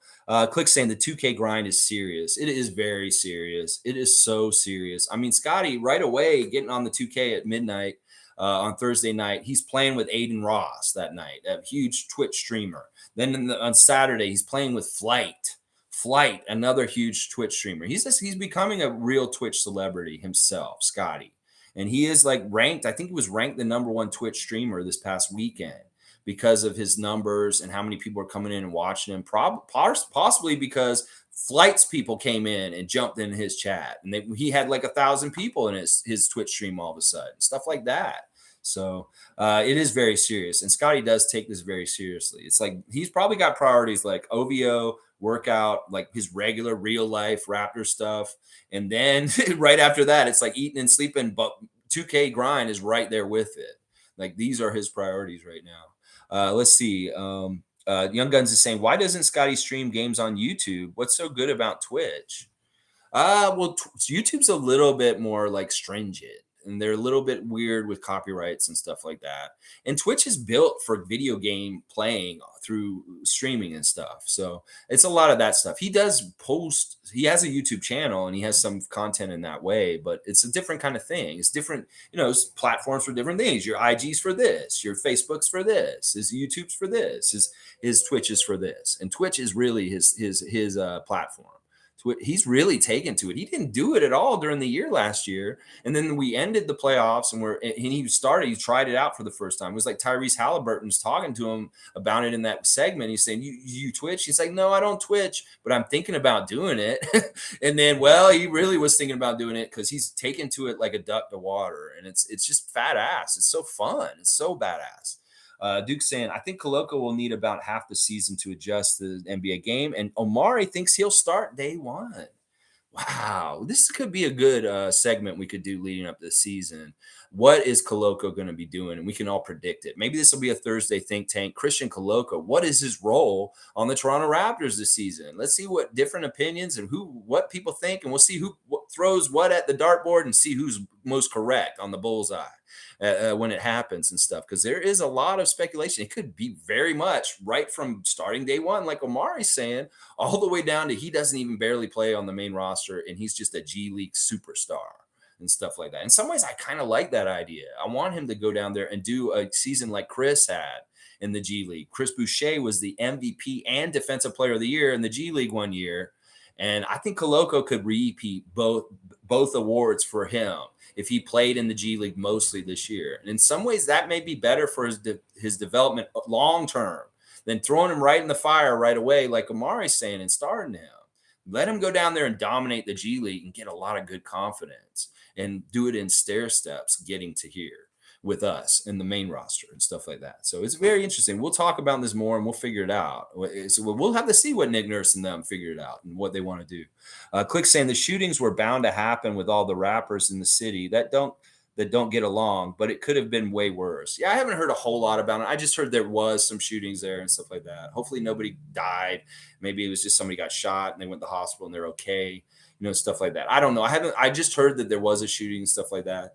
Listen, life is life and things are things and they happen, stuff like that. Yeah. Young Gun's saying, yes, I was giving myself a pat on the back. Oh, okay. All right. So that's what you meant when you're talking about yourself in the third person. I thought you were like The Rock, Dwayne Johnson. He's like, finally, Young Guns has come back to the Raptors Freak live stream. G's here. What's up, G? G, Raptors Freak trivia champion from last year. G is a real one, an OG on this channel for sure. Let's go, G. Yeah. All right, Tom. Duke Rocks is saying, if we can get up to 20 productive minutes from Koloko at some point this season, I'll be happy. I think it'll be between 15, 20 minutes. If he is in our rotation in any kind of way, it could be less. He could be like just a little 10-minute spell here and there too. Like if he's not going to be doing this starting thing we're talking about, and he's going to be he'll be kind of like Delano last year then. You look at how Delano got his minutes last year. Like he'd get minutes at the end of like the first quarter and then at the middle of the third and the fourth sometimes. Just little spots where he's just getting some taste of time, some experience, but nothing too like responsible or like too earth shattering to how the game's going to go. That is where I could see him. Like if I'm going to pick, like you guys are picking, oh, he's going to start, oh, he's going to do this. I'm going to say this. I think Koloko is going to be similar to what Delano did with minutes last year. Like he'll be very used kind of same way. He won't be used every game. He'll come in and it'll be that kind of thing. That's my prediction for it. Let's see. Tom Duke saying Mo's countdown is at 21. Monique Lawrence, super fan Monique Lawrence is counting down the days to when the Raptors play again. 21 days. That's where the countdown is now, Tom, for Raptors basketball. We can't wait. Keep counting, Mo. We are going to be there before you know it. Nameless is saying, guys, I don't think Koloko will take as long as we think. Okay, so Nameless is thinking he has confidence in him. Hey, I hope you're right. I really do. But once again, also, we don't want to hurt confidence or mess him up by rushing him. We want him to go at the pace and do the things that really work for him. I am so excited about him. It doesn't hurt that he's from the same city as Pascal, that he has Pascal around to really, say, hey, you're part of the family now. He feels like he's a part of the whole thing. And I know Scotty's excited about having him on the team. He's talked about him a couple times on the Twitch and about how his presence on the court is very nice to have around on your side. Let's put it that way. All right, let's see. G saying, feeling good about our team. Can't wait for the season to start. Yeah, the vibes are good. The vibes are strong. Scotty's feeling real good about his team too, I think. I'm a fun guy. I fully expect Koloko to take off right away. He's so big. Impact should easily come from him. This could be interesting. It's fun that we're talking about him so much today because he really is an X factor. He really is an unknown. He really could be really, really beneficial to our team right away, but there's no guarantees. We're just going to have to see how it works out. Young Gun's saying, I've never been to Canada. Is Winnipeg, Ontario, Toronto, Montreal like gang territory? If you're from Edmonton, do you got to stay out of Ontario? Young Guns. All right, I'll give you a little lesson on this. All right, Toronto is the most American-like city in Canada. If you're wanting to come to Canada, if you come to Toronto, it'll be more like the U.S. than any other parts of Canada.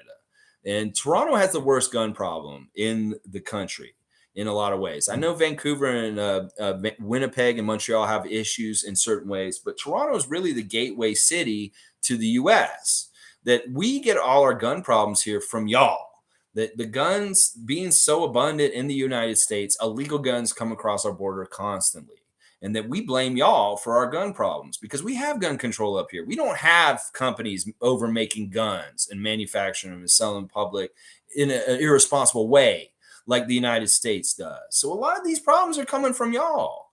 And Toronto in particular feels the brunt of it the worst because we're so close in proximity. Somebody just come through Detroit and all this stuff comes here. Now, Winnipeg is a very dangerous city, but it's mostly just because of economics, that there are some people that are very low income that have issues and there's gangs and different things happening there. Vancouver is an interesting place because it has problems with organized crime because it's a port city and it's a gateway to Asia. So there's a lot of Asian gangs in Vancouver. and stuff like that over there. You have triads, literally from like the Grand Theft Auto games are in Vancouver, like San Francisco, stuff like that over there. Montreal is a little different. I don't know as much about Montreal and their gang stuff like that. Now, as far as like territories and stuff like that, well, we also have the bikers. We have biker gangs like the Hells Angels, the Rock Machine, and different things like that. And they're running a lot of organized crime across Canada, from city to city, and different things like that, and stuff like that. So there's your little snapshot of the deviance in the country of Canada with gangs. Is that kind of thing. We do have localized gangs like the Bloods and the Crips kind of stuff going on in Toronto in different areas. But the gangs here in Toronto have been squashed and beat up pretty bad by the police. They've done a really good job of coming after them and raiding them and putting them all in jail in different ways when they get a little too big and they're doing a little bit too much. Maybe they're going and killing some people here and there. They come and get them and they put them in jail. There's a channel on YouTube that's absolutely fantastic that I follow that's all about all this stuff. It will give you the real deal, Holyfield, all the inside stories about gang culture and gang history in Canada. And I will put a link to this channel after this so y'all can check it out. It's absolutely fantastic. It really does paint the whole picture and tells you the history of different things like the Hells Angels in Canada and the gangs in Toronto and why people got shot. And they'll tell you straight up what the beef was and what's going on. And the people that do the segments have their voices disguised and stuff like that because they're telling stuff that they probably shouldn't be telling. And because people will come get them because it's like snitching or something like that. So I'll put that channel in the comments. So afterwards, you guys can like check it out. It's very, very interesting, fascinating. If you're into true crime stuff, this is a must-watch channel on YouTube. All right, let's see. Duke Rocks is saying, according to Fred Van Vliet, if you keep fouling, you ain't going to play. I'm sure Freddie's in Coloco's ear. Yeah. I've heard different things. Like I said, I've heard them kind of say they want him to foul a lot, that they want him to use all his fouls and stuff like that. I don't know. It may be that they want him to initially do that just so he can figure out where that barrier is between a foul and not a foul and stuff like that. So maybe they want him to go all out and be aggressive and then learn by dialing it back from there. I think that's what it is. That Nick Nurse wants him to not be sheepish and worry about getting fouls. Go ahead and play all out and get the fouls and learn to dial it back in little ways from still going out as much as possible and stuff like that. And because Coloco's in the situation he is, he's not absolutely essential to be in all of our games. If he gets in foul trouble and we can't use him for a certain game, that's not the end of the world. It'd be different if it's like Fred or Pascal or something like that. But Coloco is kind of like a bonus on top of things that, if we can get a lot out of them, that's fantastic. That's all gravy, baby. That's all gravy.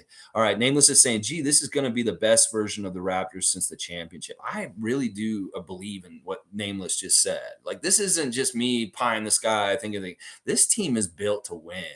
And the fact that we improved our bench this offseason, and that really was our biggest problem last year, was we had nobody coming in to do capable minutes when we didn't have our starters in there. Well, we do now. We definitely do now. And I really want to test this and see just how good the quality throughout the whole game is because we have much more capable, proven people coming in to spell our starters and stuff like that. So let's see. I'm a fun guy saying Young Guns Canada is just like US, bro. Gangs and shootings anywhere. Yeah, it depends. It depends. It's like does have to do a lot of times with urban stuff. It has to do with big cities. You're not going to have as many gangs out in the rural areas and stuff like that. And Canada primarily is a rural country. There's a lot more like non-urban areas. So it is really kind of concentrated in cities and stuff like that. We can talk about Jane and Finch out there. We can talk about, out west, out Kingston Road, Galloway, stuff like that. There's different areas of Toronto that can be pretty rough and tough and stuff like that. Yeah.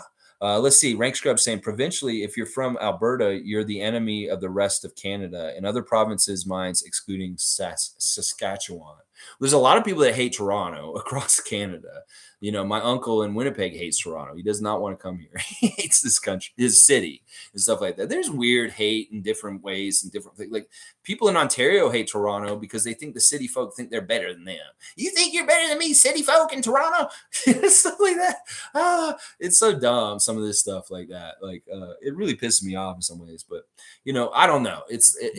I don't like getting into this like this part of Canada hates this part of Canada and stuff like that. It's so silly. We're all Canadians, and when it gets right down to it, hate and all this kind of stuff is wrong. So share the love. We love all Canada and all pockets. Halifax to Vancouver to Yellowknife to Whitehorse, all that, everything. We love it all. We're sharing love here. All right, let's see. Nameless. This team is well rounded. Youth, vets, length, defense, positionless players. It will be fun to watch.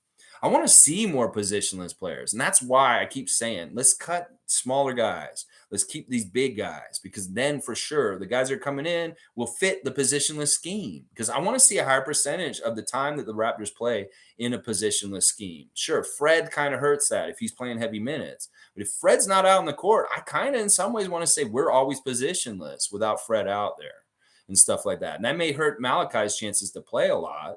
But also, we do need Malachi as a good backup. We saw that last year when Fred got hurt. We needed Malachi to step up. Well, when he stepped up, he did well, but then he got hurt himself, and that messed things up in that way. So I don't know. I really do like the positionless scheme that we have, and I want to see more of it in practice and seeing exactly testing all of the potential of it in different things in different ways, getting better at it, getting better at that switchable defense that doesn't matter who's covering who because they're all the same and stuff like that. I love it. Lolita's saying Koloko, Boucher, Cam, and Siakam will have a special codes to play in French. Laugh out loud. Yeah, I mean, this is something we could do. I know that when Mark and Serge were playing for us, they were speaking in Spanish on our team at times in communication with each other. And this is true. We have quite a few guys who speak French on our team at this point. Koloko, Boucher, Kem, and Siakam. I wonder if there's any more. Maybe OG speaks a little French too. Who knows? All right, let's see. I'm a fun guy. The only teams that scare me is the Celtics and the Nets. Everyone else is being overrated while Nets are massively underrated. Really? I don't see this, fun guy. I mean, all right, maybe I should listen to your warning about the Nets. Like Celtics, all right, Celtics are Celtics. We're on the same page on this. But the Nets, I don't know, man. They're still number one on my dumpster fire rankings. And we're seeing Kevin still on Twitter talking to the Nets fans and going at it with them. They're not happy with him. They haven't forgiven him for his trade debacle this summer. They want answers for why he did this. Why did you say you want Steve Nash and Sean Marks off the team or you? That right there is the biggest thing that I'll say right there. He's publicly said he's not happy with his coach and his GM, and they're going into the season all together. Yeah, that's already a dumpster fire in that way. And then factor in Ben Simmons and the distraction that he's going to be. What is he going to play or not? How's he doing in his head? Do they even like playing with him? I don't know if Kevin even likes Ben Simmons. And then Kyrie is Kyrie once again. Kyrie's going to be Kyrie. So there's a lot of dysfunction there. So please forgive me if I don't have any faith in them, and I don't think we're underrating them. I think that they're going to be. I think that people are more likely to be overrating them in the NBA media right now, and that maybe there's the realistic place where they are is kind of in between what I'm saying and what they're saying and stuff like that. But I don't think they're a top Eastern team. I think that they may be very similar to what they were last year and be kind of like right at the play-in or maybe the 6th seed of the Eastern Conference. I don't see them being an OP kind of team and just being so dominant and stuff like that. Kevin's weird, man. Like he's got problems right now, like with his legend in the NBA and stuff like that. I don't know. I don't believe it.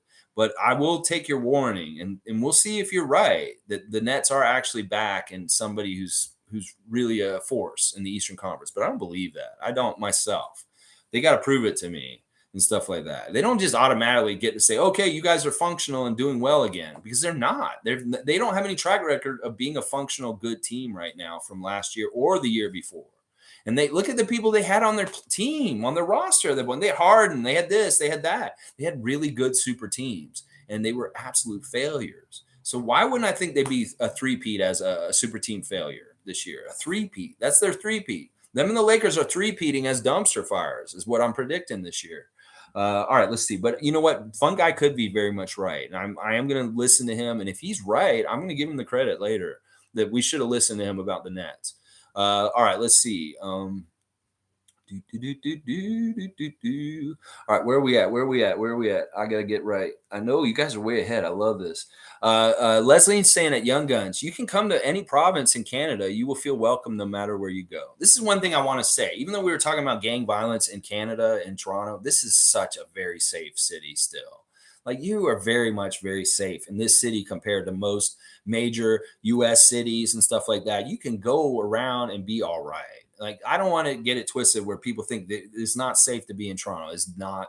It's very very safe to be here and stuff like that. And you will be welcomed. And we are Canadian friendly people. We're very friendly. We love visitors and stuff like that. Duke saying Fred VanVleet will love lob passes and pick and roll with Koloko. Flynn is known for the pick and roll. He'll love Koloko too. We saw a little taste of it with Fred. There is a natural chemistry with Fred and Koloko right away. This isn't something they had to work on or acquire. Right away, Fred and Christian have a connection, and they are very much, this is going to be fun. This is going to be very fun. And I think the Duke's right. We're going to love seeing some of this stuff because in some ways the players are saying we finally have like a lob threat, like a guy that we can just throw it up in the air and he will go get it and throw it through the hoop and stuff like that. We haven't necessarily had that on our team. And this may be a whole different kind of thing with that kind of lob threat around. Stuff like that, like Clint Capella kind of lob threat kind of stuff. Let's see. Kenny saying Lolita, yes, they can run plays in French for sure. We'll do that. We got Celtics fan here showing up with the green and white hearts. What up, Dylan? Good to see you, Celtics fan. We got the Atlantic Division is representing today. We got some Celtics, we got some Sixers, and we of course have got the Raptor freaks here. That's right. Leslie's saying Canada is a big country. Edmonton to Toronto is fastest by plane. It is a very big country, and there's a lot of Canada that is just natural nature and woods and stuff like that. Glamma is saying, don't forget the hype train on the day of the 2K giveaway. Oh my gosh, yes, Glamma. That was a huge day for Scotty's Twitch, and it was really smart the way he did it and stuff like that. I think that the amount of subscriptions he got from people just trying to scramble in there to get a chance to get a copy of 2K23 from him, just like woo, he probably looked at his stats or his numbers for what he did for subs that day. And he's like, wow, I'm going to have to do another giveaway. Because in some ways, he might have made more money than he gave away. I don't know. He gave away 3 games. How much is that? What if he made a certain amount more than that on the subscription? He actually maybe made money. So maybe he needs to think about doing giveaways all the time. If he can get that kind of a traffic and subs ups and stuff like that. Let's see. Omari saying, gotta run. You're a scholar and a gent, Alexi. Love the channel. Thank you, Omari. And I'm glad you've been here with us for a while, man. I know you were here in the middle of the season last year for a bit and you come and go. But listen, that's what this is for, you guys. You don't have to keep up with us every day like Tom Duke does. Tom Duke's always here. But, come and check on me every once in a while. This resource is here for you. If you guys want to talk Raptors basketball, you have an itch. You want to scratch as far as like you have an opinion or you want to say something about the Raptors, this is your place for it. And even if you're a Celtics or a Sixers fan, you can come and talk to us. That's right. I appreciate that compliment, Omari. And tell more people about it. If you have any more big time Raptor fans in your life, let them know about this channel and then, let them come in too. Cause I want those subscriptions, y'all. Please. All right, let's see. Duke Rocks is saying, when we drafted Scotty, I thought G League and get his reps. Then I saw him in Summer League and knew no G League. I feel the same with Koloko. He's impressed me this summer. Okay, interesting. That's a cool comparison, Duke. You know what? I won't disagree with this. Like I said, this is such a question mark. It really could be anywhere along what we're saying. G League to starting and doing all this stuff. And I'm excited. It was another thing that makes us really want to get into the season. We want to see what Koloko is going to be for us and stuff like that. And I like that comparison. Like, Scotty, I knew that he'd probably be in the regular rotation. I didn't think he'd start for us. I thought that it would be smart to have him be off the bench in the beginning, but I was completely wrong. And I was in the beginning of the season saying we need to bring Scotty off the bench and start a center in our starting lineup instead of him. I was really pushing for Kem to start with the other 4 guys because I just like having a real center out there. But Scotty starting actually worked out really well for the whole season. And in fact, if they'd done what I said, he might have not won the Rookie of the Year. So it's really, really good. And Nick Nurse knew this all along. He's saying, we want to give him a good chance to win Rookie of the Year and do as best as he can this year. We're going to start him right away, and we're just going to let him start the whole season. And it worked out really, really well. And this is why I'm not the coach of the Toronto Raptors. Nick Nurse is, because he knows way better than me. He's a much better basketball mind and coach than I am, because he's coached in the UK. He's done all kinds of crazy stuff in basketball. But yeah, that's a good comparison. I didn't really think about Scotty's path compared to Coloco's path, and what you saw in summer league with Scotty and what you see with Coloco now. This is an interesting portend, something looking into the future. Very interesting. Young Guns is saying, I'd like to come to Canada. I always wanted to go to the place where Dudley Do-Right was filmed and see the police with red uniforms. They look neat. Well, you don't have to go to any part of Canada. You can go to any part and you'll find a Mountie. You just got to look hard enough. Now, they're the police. You may not see them in red. You may see them wearing regular police uniforms now at this time. But there is some Mounties that still wear the red and ride the horses, just like Dudley Do-Right back in the day. And that's more for pomp and circumstance, maybe for like a parade, or maybe they're just like hanging out in front of like the Parliament or something like that. You may see some Mounties there. So yeah, oh, that's cool, man. I don't know where they filmed that live action movie. Are you talking about Dudley Do-Right starring Brendan Fraser? You're not talking about the cartoon, obviously. The cartoon was my jam. I love Dudley Do-Right's cartoon. It was pretty cool. Tom Duke saying RCMP, don't put up with attitude. Just a heads up. Yeah, don't be coming at them and saying, where's the lady tied to the tracks by Snidely Whiplash? They'll laugh at you. They'll be like, what are you talking about, Snidely Whiplash? And nobody ties women to train tracks anymore. That was on a cartoon. Come on now. They might arrest you just for that silliness. No, they probably won't. They'll probably say, you're very nice. Welcome to our country. And they'll be very welcoming. But, Tom, don't mess with them. Tom Duke's saying that too. Yeah, Young Guns is saying he was always curious. Great information. Listen, we're not just information about Raptors. We're a tourist board for Canada also. We're encouraging Americans to come to Canada and go to a Raptors game and hang out here and spend money as a tourist. Yes, come here. Leslie's saying we can't buy guns at Walmart. This is a really good reason why I live in Canada, Glamma. I'll tell you that right now. When you ask me, why do you live in Canada or the U.S.? Well, part of it is because you can buy guns at Walmart in the U.S. And that is a big factor in why I live on this side of the border. I'm a dual citizen. I'm American also. I could live on either side of the border. And I choose to live on this side because there's less guns. That is a big factor in it right there. Oh, yeah. Oh, yeah. Thank God, Tom Duke says. Thank God. Yes, I'm with you. Nameless is saying, natives, bro, out west, they'll mess you up. This thing that happened recently with these guys stabbing all these people on that reservation is just absolutely awful and stuff like that. And this was kind of around one of those areas where they have Aboriginal people from this country living there and stuff like that. There's so much tragedy and awful things and stuff like that. That was a scary situation in Saskatchewan, with these dudes running around stabbing people and stuff like that. But listen, we've got to, all right, we're going to talk about this subject. We got to understand that the native populations of Canada have been subjugated, just like in the US, by the people that came here, and that they've been put into very bad situations economically because of all kinds of bad, awful things that we've done. We need to get, some compensation for them for the residential schools. We need to do different things and stuff like that, make things right. I'm very much with Peter Garrett and Midnight Oil about Aboriginal rights on lands, whether it's in Australia, US, or Canada. And that we have come here and we've done bad things to the people that were already here. And we need to realize that that's really part of the reason why they have such horrible problems, social problems within their community now, is because of wrongs we've done to them and stuff like that. But yeah, it's totally like it can be dangerous with natives and stuff like that, as far as like, they're in having problems economically, they're in gangs, and maybe they resort to violence and different things like that and stuff like that. But yeah, Fun Guy's saying, yeah, Thunder Baked natives would carve you up. Laugh out loud. Yeah, I wouldn't be laughing about that. All right. Tom Duke saying, man, I was in Regina last week when that wacko slasher was on the run. Tom, you be careful. I know you're on vacation. You're going to a wedding or something like that. Man, yeah, look out. Like, that's scary stuff. But at least, like, it's not like down south where it's a gun. It's an AR-15 and it's like 30 people shot up in a school or something like that with a knife. UK, it's a similar thing. There's knife attacks and stuff like that. This is all bad. This is just all bad. And the way to deal with this kind of unhappiness and this kind of crime and stuff like that is to help raise people up. out of economic depression and being in trouble. And that's why inequality in society is detrimental to everyone because it causes crime. It causes people to act out in desperate ways because they're just trying to get some sort of life going. And if we were more equitable with how everybody could live and have enough for everyone, crime would go down. It's proven. Sociologists will tell you this every day.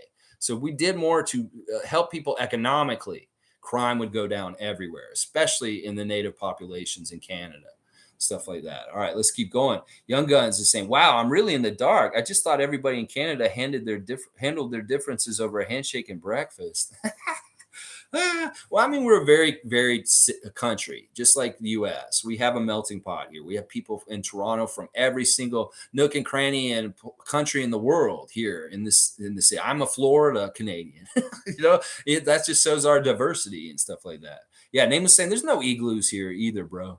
Yeah, and we don't all know Michael J. Fox. We don't all have to fight polar bears when we go to our mailbox in the morning, stuff like that. It's like there's so many crazy perceptions about what Canada is in US in some ways and stuff like that. It's hilarious sometimes. Like as a little kid, growing up in Tallahassee as a Canadian, I had to put up with a lot of weird ideas about where I came from. And it was sometimes very comical, but also very kind of hurtful in some ways too. It's nothing like getting called a communist just because you're Canadian right away at like 6 years old and stuff like that. I don't know. But I love being a communist now, but when I was a little kid, it was hurtful because this was the Reagan time and Gorbachev and stuff like that. And it's like, if you're a communist, ooh, you're Russia, that's bad.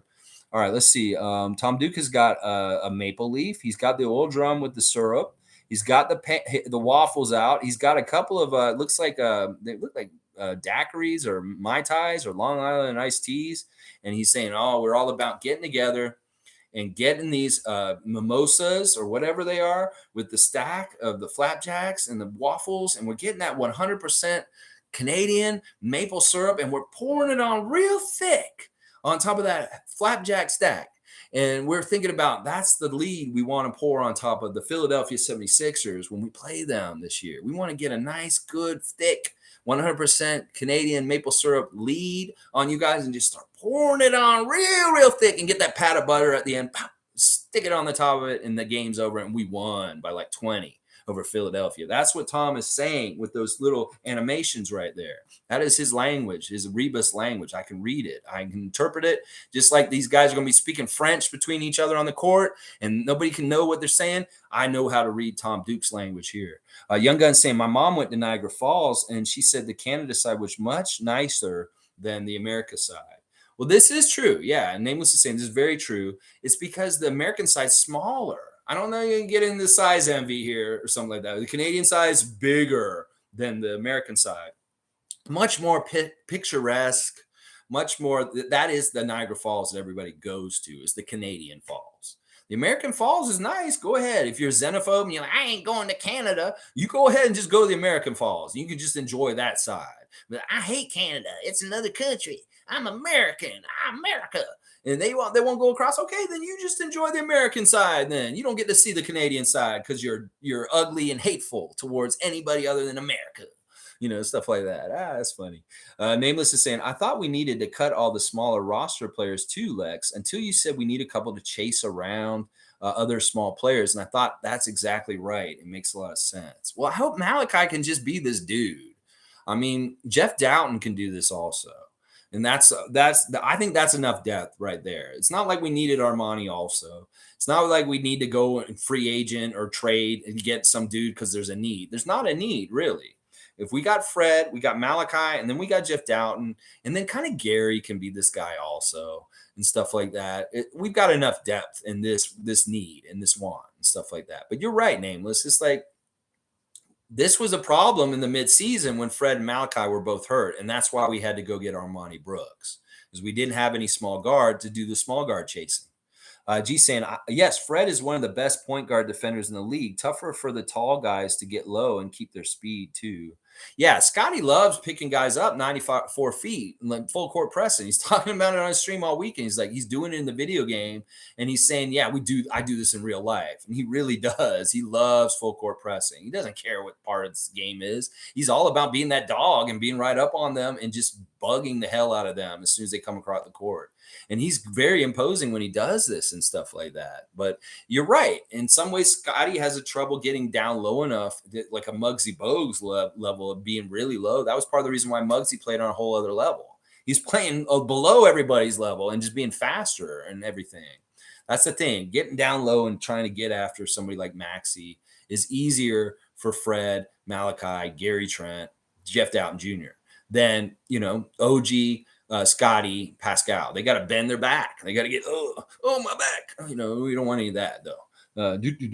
Knock on wood. Tom Duke saying, All-Star Fred, ability to generate steals and deflections is among the very best. Now, all right, let's take some of the context from yesterday's live stream, talking about the referees and what they did to Allen Iverson and Michael Jordan in those two parts. They decided they had enough of Allen Iverson's shit, so they started calling him on the carry. Well, maybe Fred does certain things with his deflection work that they let go, that they're saying, okay, this is a gray area. But when we started playing Philly in the game one, they were like, all right, we're going to call Fred for stuff we don't normally call him for. And that is part of what I'm saying, is they switched the light with Iverson. Said, oh, all of a sudden him putting the ball on his hand under the ball, the way he dribbles, is a carry. They could have done that shit to Fred. It could have been Fred was doing his regular deflection kind of defensive work and say, well, we're going to call Fred for this stuff right away and not let him have that kind of power in the series because of, he's such an overpowering deflective kind of dude. Like he leads the league in deflections and stuff. So that's what we got to look at with like open eyes and understanding that the referees may change things up all of a sudden and say, yeah, you had that yesterday, but you don't have that anymore today. Because they've done that to people like Jordan. They've done that to people like Iverson. Why wouldn't they do that to Fred VanVleet in game one of the series? And then like Fred will say, yeah, they adjusted and they start calling things that they don't normally call. And that could be frustrating. But once again, he can't speak out about it because they have him under his thumb as far as like you get fined or you hurt your team and stuff like that. So it's tough. It's tough. Duke Rocks is saying the Nets are underrated mostly because we don't know what Simmons does and does it work with KD and Kyrie. Yeah. It's unknown. It's not a known quantity. That's part of the reason why I'm like, why don't they rank us higher? We're such a known quantity going into this season. We have the same roster. We have the same dudes. We've seen what we can do. It's proven. There's all these other teams. Nothing's proven in Cleveland. Nothing's proven in Minnesota. Nothing's proven in Atlanta. Nothing's proven in New Jersey. I mean, Brooklyn, whoops. These teams have new players that haven't even played with them yet. And there's no guarantee that they're going to fit or it's going to work or the chemistry's right. We don't know if Rudy Gobert can play next to Cat. We don't know if DeJounte's a good player for Atlanta. We don't know if Donovan Mitchell will be who they think he will be for the Cavs. And we don't know if Ben Simmons actually will play well with Kevin Durant. So there's a lot of unknowns. And that's why I look at this and it's like, well, let's look at the knowns and the unknowns. The Raptors are unknown. The Boston Celtics in a lot of ways are unknown. Milwaukee Bucks are unknown. That's what I'm saying. We don't know about them yet. Tom Duke is saying they're like rolling the dice. Yeah, we don't know. We don't know if Ben Simmons is going to be like, I can't play, y'all. I can't play still. We're going to Philadelphia. I can't play. Stuff like that. And Tom Duke says it's not the safest bet. All right, let's see. Dylan's saying it's 10:57 Eastern when I'm sending this. Laugh out loud. Such a chat delay. Okay, so I'm about 15 minutes behind, Dylan. This is what happens sometimes. But I will get to your comment. Don't worry. At least there's that. You know that if you put it down there, I will get to it at some point. And there is a little bit of repetition because of it. But this is just how the Raptor Freak live stream goes. It's always been this way. Nameless is saying, get Rudy Gobert and call us the French Connection. Pascal, Coloco, and Gobert. Yeah, we went through this. We don't want Gobert. The price was way too high. And in fact, the prices are too high still with this Utah Jazz garage sale going on. We've heard Jordan Clarkson this weekend. We've heard Bogdanovich. People are so high about getting him on our team. I'm like, why? Why? We don't need to go to this garage sale. Why do we want to walk down the street and look at their junk in the yard and try and pick something out of it for us? We don't need to do that. We have good things at home. We have good quality, finely crafted items in our house. We don't need to go pick up their trash on their corner and stuff like that. So what if Jordan Clarkson's this? So what if Bogdan is this? We don't need them. So let's not even go to the garage sale is what I'm saying, because Utah is doing a garage sale right now. That's for sure. But yeah, Gobert, I never liked him on the Raptors. There's things about Gobert that he's kind of not a very good player in some ways. He doesn't help your team win in some ways and stuff like that. So he's not necessarily somebody I want in a Raptors jersey. There may have been a time a couple years ago that I would, but at this point, I don't think so. And I think it's symbolized by Utah giving him up. This is supposed to be a franchise changing defensive kind of player. And they gave up on him. They were like, no, we don't want him anymore and stuff like that. He's a really good piece to have. Seriously. All right, let's see where we're at. Okay, it jumped ahead a little bit here. All right, Nameless is okay. Just read that. Glamma's saying, Glamma D is Coloco's foul prone. We saw that in summer league. I think he'll get time, but not much until he can play without fouling. But a great addition nonetheless. Yeah, we just got to see how he does with the fouling, and they may, like I said, they may want him to foul a lot in the beginning to learn easier and faster. Cool Cat saying, howdy, Raptors freak. Quick check-in to your session here at work. Laugh out loud. Cool Cat, you are awesome. Cool Cat is one of the Raptors freak on the Twitch with Scotty. Cool Cat is just an awesome person, and Cool Cat was really vibing to Scotty's playlist last night. Scotty had a good taste in music, and she wanted to know what the playlist was. She wanted to know. She wanted to get it sent to her, and so she could listen to it maybe at work. Scotty's playlist, a good time jams. Yeah, some Coldplay. Yeah, rocking with Scotty last night. Nameless is saying, Glamma, everybody is foul prone in summer league. My American friends call me a socialist because I'm Canadian. Exactly. You're socialist government. Yeah, well, we want to keep it socialist. So Doug Ford, stop trying to privatize healthcare. This is a big other reason why I'm here is because we got it right with healthcare in this country. We see how bad healthcare is in the United States. Why would we want to go in that direction? Doug Ford, you're an idiot. Stop messing with one of the great things about Canada is free healthcare. So don't try and privatize healthcare in a way that'll mess things up. And you're trying to hurt the budgets for healthcare and ruin our healthcare system yourself because you're drying it of funding, just like the Trump did to the Postal Service in the 4 years down. He's trying to dry out the Postal Service. So people say, oh, you need to privatize it because it's such crap. It's the same thing they're doing to our healthcare here. Is Doug Ford doesn't want to invest in it, so you can say it's garbage and that we need private healthcare. Fuck you, Doug Ford, for trying to mess with our free healthcare in Canada, is what I'll say. We are socialists and we're proud of it, damn it. All right, let's see. But yeah, other point that Nameless is saying, there's going to be every rookie's going to have foul trouble, but big men in particular are going to have foul trouble a little bit more just because of the nature of their position and how physical is and stuff like that. You know, he's going to have to learn foul trouble stuff. Skater Dylan saying, you said the Celtics are unknown. I disagree. The Celtics are very well. No, I didn't. That's not what I said, Dylan. I said that you guys are known like us. You go back and say, I said the Celtics are known like us. That's what I said.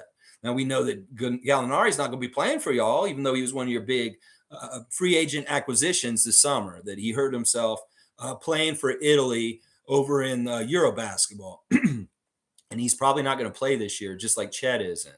So you lost kind of one of your big pieces coming in. This looks real good. But you did get Brogdon. We'll have to see how he does. But no, I said that you're on the list with us. Milwaukee, Boston, Toronto. These are known teams. So, yeah, I don't want you to think that I said you guys were unknown. No, I didn't say that. I say Philadelphia is a little unknown just because they have a lot of new players. But I think they're going to be pretty good. Brooklyn's definitely unknown. Atlanta's unknown, stuff like that. Yeah. Nameless saying, yeah, I'm just messing around about Gobert. Hell nah. Yeah, I mean, we don't want to get players just to make cool nicknames. You know, it's like, oh, we got to get him because his name would be really cool with this guy's name. And then we can have this cool tag team, you know, of nicknames and stuff like that. No, we don't want that to be the reasoning. No, this is why we can't be GM. We can't be the coach. Bobby, Nick, Masai, these guys are the right guys.